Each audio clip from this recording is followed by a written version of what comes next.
So, gagawa tayo ng mag-download tayo ng PyCharm. So, PyCharm, then download, then download. So, since meron naman na ako, pwede kong gamitin to para mas mabilis. So, kumbaga, downloads. Ito ba yun? Python.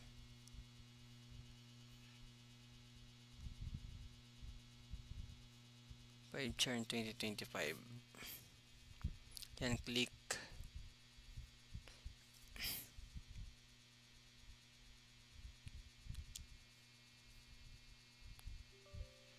Then yes. Next. Next lang. Then itong dalawa. Next. So yun, click natin finish. Then PyCharm.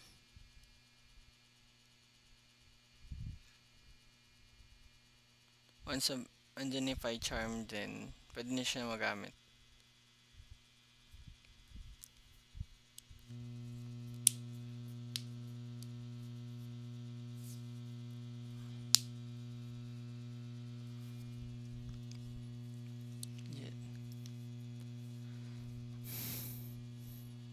Cancel lang yan.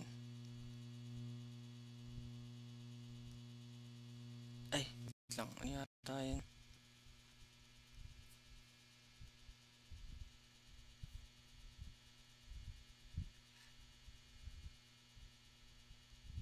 Skip import. Lagay sa visual. So, ito yun. Siyempre, ito ganito yung setup niya. New project para sa then create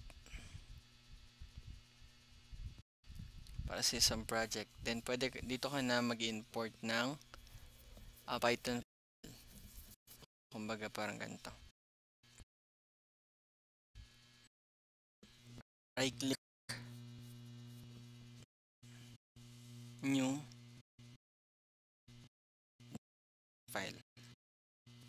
Then, kunyari, main. Yan. Tapos, enter lang. And you have already main.py, which means Python. So, diyan ka na pwede ka na mag-code and run. Ayun.